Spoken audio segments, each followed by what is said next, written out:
Hey guys, Drifter here, welcome to Advanced Warfare in Depth. In today's episode, we're going to be reviewing the S12 Whirlwind, which I don't really review a lot of shotguns, probably because I don't play them very much, but this is one that I've had since the very beginning of the game. I think the S12 Whirlwind was my very first elite weapon, and after the S12 buff, I thought it was worth revisiting.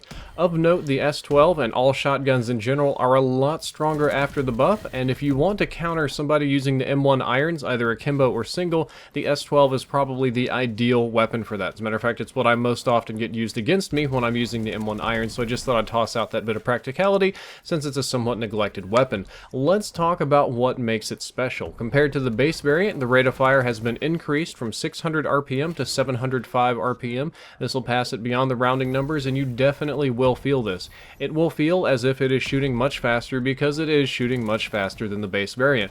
For a spammy shotgun that's low damage that depends more on the rate of fire than time to kill, for time to kill than the single shots, this is very important, and it'll very greatly increase the lethality of the weapon. That's really the core benefit here, is the rate of fire increase, but it does have one other nice benefit, and that's that the magazine size has been increased by 2. It doesn't sound like very much like, woohoo, 2 extra bullets in the magazine, here comes the S12 hype train, or the S12 Whirlwind hype train.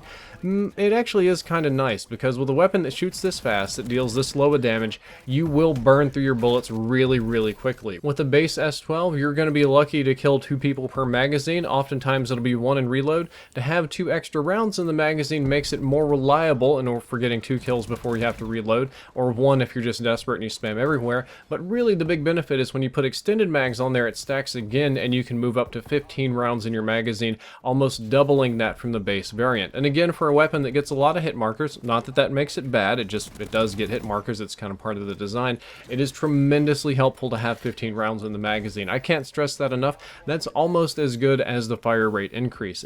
You don't have to reload, you don't have to fool with it. It's really beneficial to you. Unfortunately, there are 2 big downsides to this weapon. The first one is that the hipfire spread has been increased by 20%. Let me say that again. You have a 20% wider hipfire spread on this shotgun. That's brutal. That is the biggest hipfire spread increase on this shotgun, and I think of any shotgun in the game.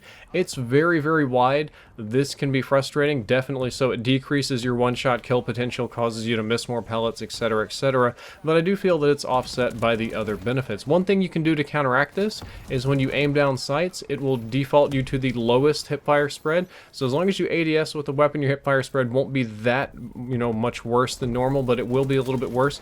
Unfortunately, there's one thing that keeps you from aiming down sights faster, and that's the fact that the sprint out time has also been increased by 15 milliseconds. Very small change here, but if you're not running Gung Ho, which I am in this case, and you run a sprint and then stop and aim down sights, it's going to make it 15% slower, which is going to be kind of frustrating. That's going to be less time you have to shoot.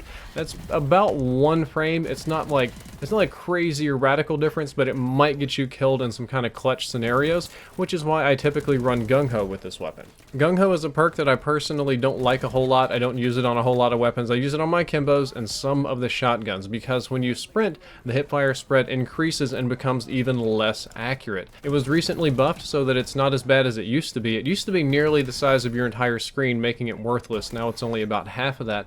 And the reason that I use Gung Ho is primarily because it feels better, but also just logically speaking, if I'm sprinting, I can immediately pull the trigger and start spamming bullets, and I can aim down sights while I'm spamming bullets and then get that accuracy. It guarantees some shots downstream. I won't get that sprinting, oh my gosh, I need to stop, let me stop, aim down sights, shoot slowly kind of frustration that you can run into when you're hip firing shotguns. This one I can just pull the trigger and I can keep moving and do all those other sort of, aiming mechanics later. It usually works out. I usually end up wasting the first couple of rounds. Maybe it's more of a fear tactic. They don't often deal that much damage unless I'm pretty close, but I do feel that this is a good weapon for Gung Ho.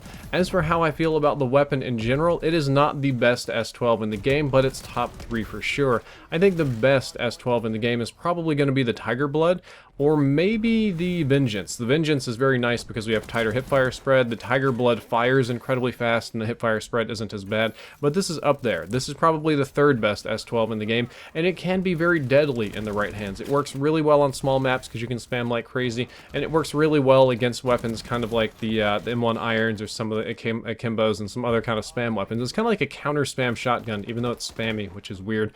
And my recommendation on how to use it is with advanced rifling. Obviously, low damage, we want to expand that maximum damage range as much as we possibly can.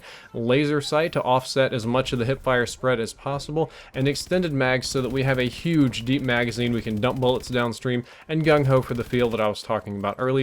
It's not going to be a fantastic weapon. It's not going to be amazing, try hard, MLG main stage carry weapon, but it'll be usable like this, and on certain maps it can be extremely viable. So that's all for this video. I hope that you enjoyed it. I hope you learned something useful. If you did, don't forget to like, favorite, and subscribe. Drifter out.